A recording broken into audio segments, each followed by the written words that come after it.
Okay, I have a PhD, and now I know how to turn on the microphone. Important life lesson. Good morning, everybody.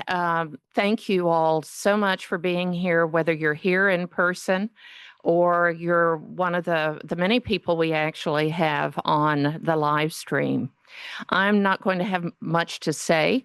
Today, we have a lot of people lined up who are really working very closely with budget and planning for the university, and working in detail, who will be talking with you about what we're looking at for the university in the coming year. Generally, the budget office and the university budget and advisory committee has this meeting in November. But after all that we've been through as a campus with all the questions out there, I have to say thank you to our budget team for working really hard to pull things together so that we could have this meeting earlier in the year. We felt like you're getting information about the budget sooner rather than later was very important. And it meant a lot of work on the part of our budget people, who I think should probably stand up and take a bow. But knowing them, I don't think that they will. So I also want to say that folks have been working, they've been working very hard on pulling this presentation together, but they've also been working very hard to ensure that Sonoma State is situated positively for the future. And we had one key indication of the positive nature for the future when we had our WASC group here in September. They confirmed that SSU is the wonderful place. We've got outside confirmation of what all of us on the inside know, that SSU is truly a wonderful place that serves its students and serves its community well. So at the bottom of all of this, what helps us keep that together is budget and planning. And so this today is very important as we look to the future.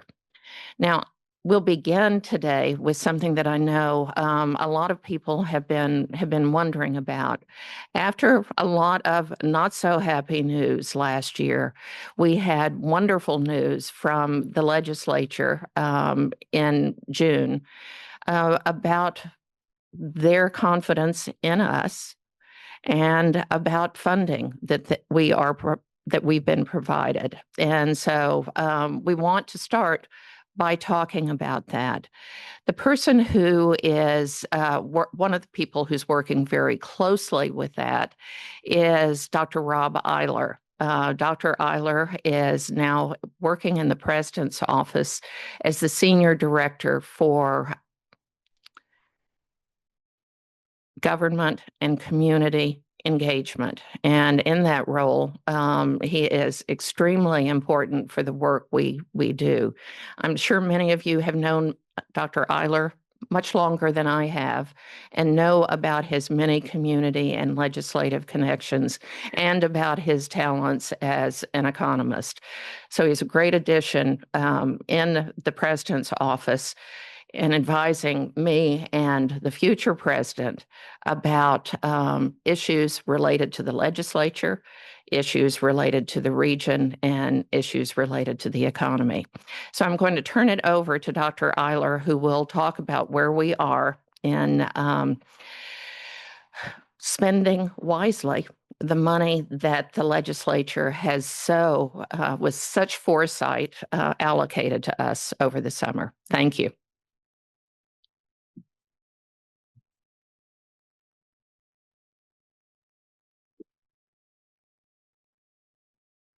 Good morning, folks. Okay. So thank you. So folks, what I'm going to do real quick is I'm going to describe the 6 line items that were provided by the legislature in June just as a reminder, and then I'll tell you briefly about the progress, or at least the planned progress toward December, and then we'll talk briefly about what the Chancellor's Office did with respect to matching funds and the progress on that. And then part of the work that I'm doing for the President's Office is to build a website for which we'll track the use of the money, be a repository for memos and other notes that go between the Chancellor's Office and Sonoma State and vice versa, in such a way to really try to be as transparent as possible about the use of funds. So to start with, we have $16 million to really expand nursing and modernize our labs, our equipment, our total package in terms of training nurses, with the idea that we're going to start to augment the number of nurses we can train here by the spring of 2027. So we will see how that goes in terms of moving nursing to another level. There's $5 million out there to expand Career Center, and Career Center has already done a great job. Sarah should be applauded for what's already happened in that group. But that will also take place basically by the end of the 2027 academic year.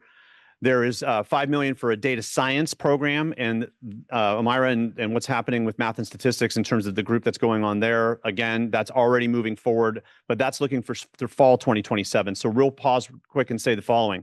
The timelines are not necessarily the same for each one of these line items, but I think from a public relations standpoint, specifically with our legislators, the more we can show progress toward those line items being finalized, the better, and then make sure that we're able to do these things on time, regardless of the timeline. And I say that because in some ways, the $2 million that came for support for environmental science really did not have a timeline associated with it, but we should think it's somewhere probably between spring 2027 and spring 2028. The $8 million that came for athletics, Gerald has put a group together. We have a consultant that will talk in the next few months and really try to plan out what's possible with athletics on the campus. That money will not be moving unless we have a plan going forward. And if you came to the August 11 forum, you may have heard Senator Cabalden speak to that idea as well, that we want to have a plan that's sustainable. And then the $9 million is meant over the next 3 years, and this kind of comes back to the timeline being maybe a little bit closer to 2028, where it's a mix of things in terms of full consultation, where we're going to be looking to increase enrollment, some restoration of programs, and then finally some other new program investment as seed and fit. With respect to the Chancellor's Office match, the idea here is that we had a Bridge to the Future plan that was put forward in April of 2025. They have put $10 million of one-time funding to sort of add to the one-time funding of the 45 that came from the legislature toward the Bridge to the Future plan. A lot of that has deliverables of things like stabilized enrollment, reimagining academic programs, building campus community, strengthening career pathways, and expanding entrepreneurial use of campus resources. Those details, if you saw the Bridge to the Future plan, are there. I implore you to read those again. There's also $10 million with respect to investments in enrollment and student services funding, and really trying to augment those directly and right away. And then there's a $25 million line of credit that is meant to be paid back. So one of the things to recognize is that in that $25 million, it is a loan and not a grant. And we think it will be, because if we need infrastructure, that would be the one reason why the money would flow. But that $25 million is there as an additional funding from the Chancellor's Office. So over the next few months, task forces have been put together for the 6 line items, including you back here on campus, that the legislature provided. And like I said earlier, we're going to have a website built that is dedicated to tracking what's going on and linking it to enrollment growth, the budget, and the things we're thinking about in terms of return on investment from those one-time funds. Thank you. And I'll hand it over to Laura to give you all the information you need.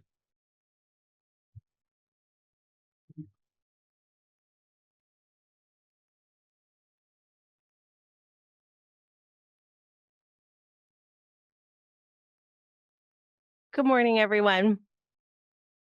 I'm Laura Lupe. I'm the Associate Vice President for University Budget and Planning, and today I'm going to be doing the fall budget briefing. So we have talked a lot about budget already this year. So my goal today is to give you the information on our final budget for 25-26 so that we can all have the same information and be informed as we start our planning for the 26-27 year. So I'm going to start by talking about the state budget and its effect on the CSU and the campus for 25-26. So the state budget planning for this year was complicated and complex. So I'm going to go through this slide. So when we started planning for 25-26 as soon as the 24-25 budget was finalized. So in 24-25, we were anticipating a budget reduction. It is a long time ago, but that's what we were expecting if you can remember back. But what happened was we actually got an increase in base funding in 24-25. And you can see that in the first little column there. We got an base increase of $240 million for the CSU. And that was kind of a last minute surprise because every other state agency got an 8% reduction. So when the legislature gave us that increase, they stated their intention at the time to give CSU an 8% reduction in 25-26. So as soon as the budget was finalized in 24-25, we were told that we were going to get an 8% reduction the next year. So we started planning for 25-26, assuming we were going to get that large reduction in the CSU. And when the governor released his January budget in January of 2025, that 8% reduction for the CSU was included in that budget plan. So that was our assumption planning for 25-26. So we had begun planning on campus for that reduction. But as the CSU and those associated with the CSU had been doing advocacy during that planning period, we got that reduction reduced down to 3%.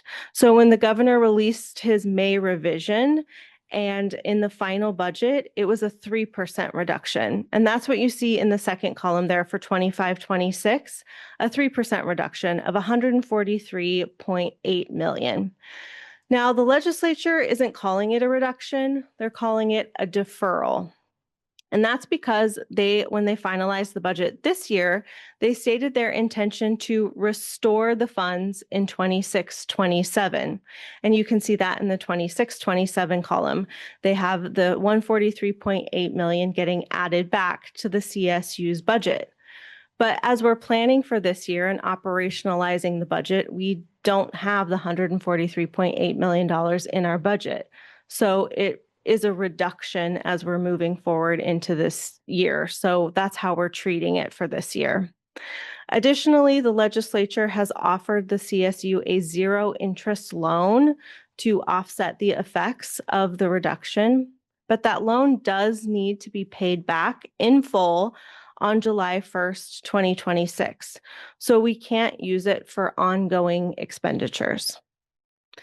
So in addition to all those base adjustments, the legislature gave the CSU some one-time money, which we are familiar with, as Rob just told us about. There's $50 million in total that went to the CSU, $45 million of which came to Sonoma State. And then another $5 million went to low enrolled campuses to be used for enrollment initiatives. That went to other low enrolled campuses. They didn't give us any because I think they thought we got enough. So that's the one-time money that went to the CSU this year. So looking forward to the rest of the multi-year plan that the legislature laid out this year. You can see in 26-27 that deferral getting reinstated. They've stated that intention. And they also want to give us the compact funding that we didn't get this year. So the compact is what the governor has said we should be getting every year, which is a 5% increase to our general fund base. And that's what we ended up getting in 24-25 when we got that $240 million base increase. Well, we didn't get it this year because we got the reduction instead. So the legislature essentially is saying, well, we still owe you the compact money for this year. And so they want to make it up to us over the next 3 years. So they laid that out over the 26-27 through 28-29. So that's $252 million. So they're going to give it to us in chunks over those years. So that's what they've stated as their intention. However, the revenue for the state isn't looking super positive right now. So it's unclear whether the state is going to be able to meet those intentions. But it's early on in the process. And so we are just going to have to wait and see whether the legislature is going to be able to sort of meet these intentions that they have said that they want to do for the CSU. It's good news that they've said they want to do this. So this is what the CSU is currently advocating for. So back to 25-26, what has actually happened and the effect of it onto our campus. So this slide shows the adjustments that we've made to our revenue budget for the current year. So we start with our revenue budget for last year, which was $147.4 million, and we have several adjustments to our revenue. First, this year we had an adjustment to our resident target. So we've been under target for several years, and the Chancellor's Office has reduced our target. And along with that reduction comes a reduction in our general fund allocation. So this year we were reduced by $2.3 million. Additionally, the cost of retirement went down for the CSU this year, so the state reduced our allocation by $3.6 million. So this is sort of a net effect to our budget. Our costs went down and our budget went down. This didn't affect our deficit. We also got new funding this year. We got funds to fund the Project Rebound program and funds to fund our mandatory costs in the areas of health, insurance, and utilities. We also took a budget reduction for that 3% state general fund reduction, our portion of the $143.8 million. That was $2.3 million. And then we took a reduction to our general fund allocation associated with the 6% tuition increase. So right now, we are currently the Board of Trustees passed a vote to increase student fees by 6% each year.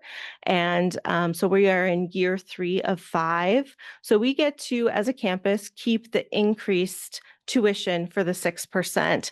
But the Chancellor's Office sort of tells us how we have to spend those funds, and they don't let us keep the increased tuition and the general fund allocation. So it's sort of like you get to keep the tuition, but we're going to reduce your general fund allocation by an equivalent amount. So we don't get to keep both. We also made our own adjustments to revenue. This is not associated with the adjustments from the state. These are adjustments we made primarily because our head count went down this year, adjustments because of enrollment. So we made adjustments to our tuition budget. And finally, we got additional funding this year for our state university grant. This is additional financial aid that we can allocate to our students. So overall, the net is a reduction of $10 million of revenue. And so our total revenue budget for this year is $137.1 million. This slide shows the composition of our revenue for our campus budget this year, and this is about the same as it was last year. So we have 3 main revenue sources for our campus: the state allocation, which makes up about 65%, student tuition and fees, which is about 24%, and cost recovery revenue, which is revenue we collect from our self-support and auxiliary partners for work that we do on their behalf in the campus budget, which is about 11%. And that makes up the total of the $137.1 million for our campus revenue budget. This slide shows how our campus expenses are allocated by category, which is mostly in salaries and benefits and compensation. So we have about 76% of our budget is in compensation lines. About 6% is allocated to financial aid, and the rest is in operating expense lines in about 18%. So that totals the $137.1 million in our campus budget this year. But what you'll notice is that our revenue budget and our expense budget this year is the same, which hasn't happened for several years. So that's good news. So we'll talk a little bit more about that when we talk about our deficit planning. This slide shows how our budget is allocated out by division. Our largest division on campus is academic affairs. It's about 48% of the budget. Our second largest is administration and finance. It's 23%. University-wide, which manages the university-wide expenses of things like utilities, insurance, and rent, is about 14%. Then we have our Student Affairs Division is about 7%. And then we have some of our smaller divisions, Strategic Enrollment Management and Advancement are both 3%, and the President's Office and Green Music Center are both about 1%. And we've talked a lot about the campus budget today, but we also budget a lot of other funds here on campus. So this shows our total university budget. And both the last slide and this slide are available on our open book portal. You can see the details of those budgets if you go to our budget website and go to our campus budget plan. So you can see our campus operating budget there at the top, but we also budget our additional state and federal funding that's about $13.4 million, which is our lottery funds and our research and grant awards.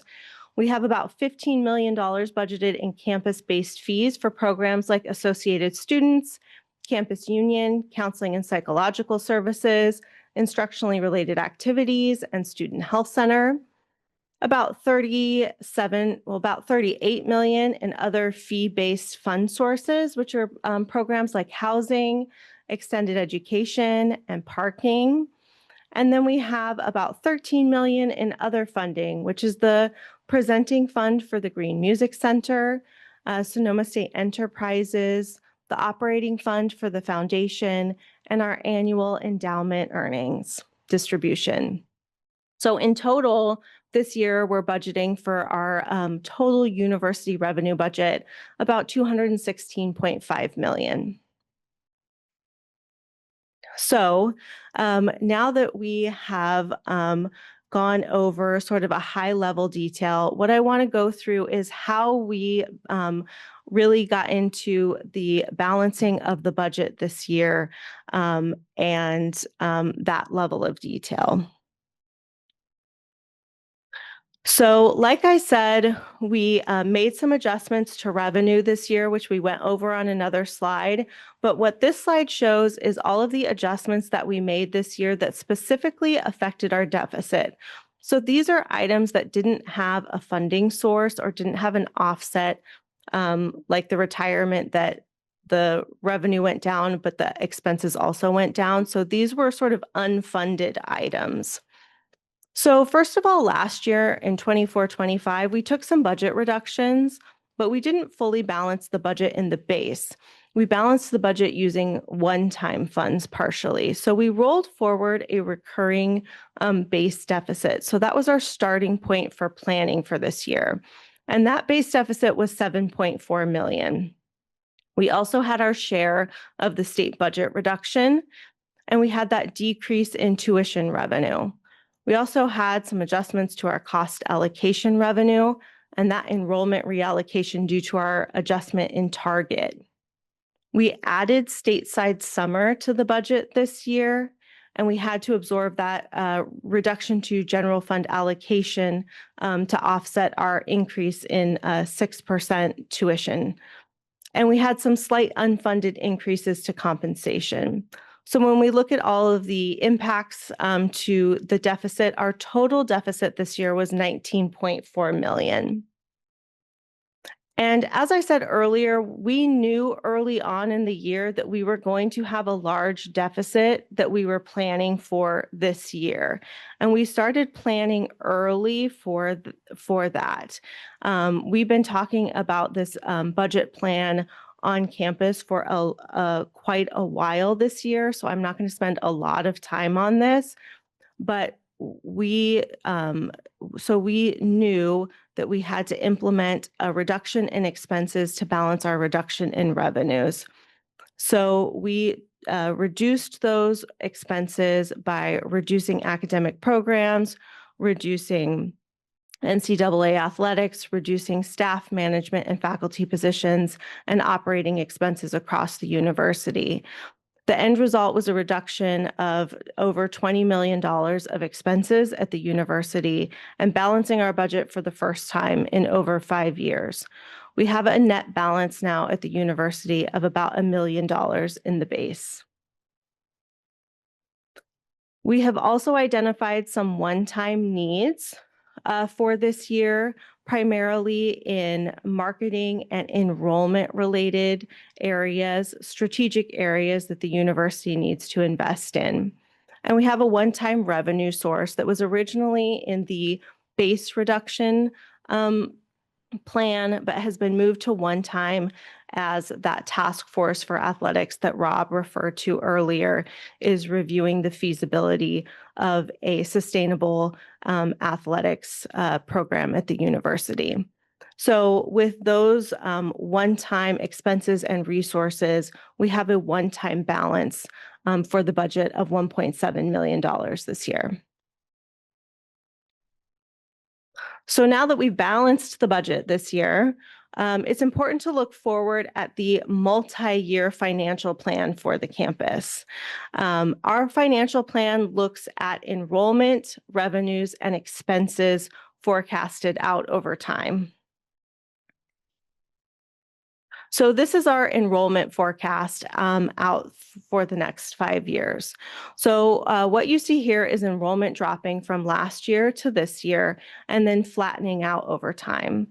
What we use for our enrollment forecast for the multi-year budget plan is prior year actuals. So we look at prior year incoming classes, prior year graduation rates, not just one prior year, but sort of historical actuals for incoming rates, graduation rates,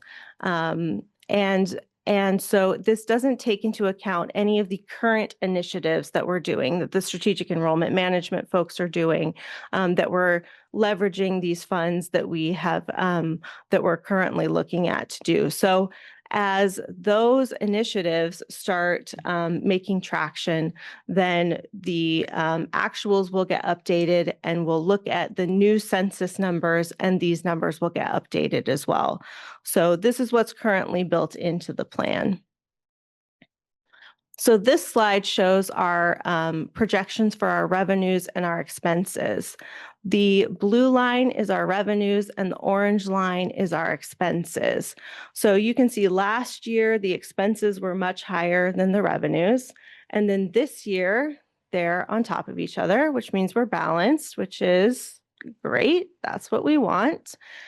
Next year, the expenses are above the revenues again. And the reason for that is that we're expecting another year of an enrollment reallocation from the chancellor's office. So they're planning on reducing our target and reducing our allocation again, which will reduce our revenue, which means we need to plan to reduce our expenses over time again.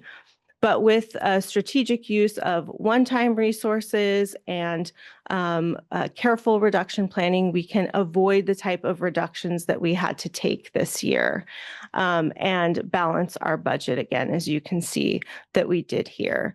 So I do want to say that this plan is preliminary. We're early in the planning. We don't know what's going to be going on with the state planning, if we'll get funding for our mandatory costs, for example. But as you can see, we have conservative enrollment estimates. But if we're careful with our funds, we can sort of work our way through that reduction. So we finished the 2025 year and launch immediately into planning for 26-27. The Board of Trustees finalized their budget request for 26-27 last month and sent it to the state, which kicks off the next year's planning cycle. We won't have much of an indication from the state of what their plan looks like yet for the CSU until the governor's budget in January. Then the governor will do a May revision. The budget will get finalized in June and allocated out to the campuses next July. So we have a long way to go for planning for 26-27. But I hope that providing the budget information for 2025 is helpful for you all as we start that planning process for 26-27. So, as I said before, The 25-26 campus budget plan is available on the budget website. If you are interested in that information, there's other budget reports as well. And a copy of this live stream will also be available and this presentation. And please always feel free to contact myself or anyone else in the budget office with any questions that you may have. And I'm going to pass it over to Interim Provost Stacy Bossack to do our tabletop exercise. So thank you all for your time and attention this morning.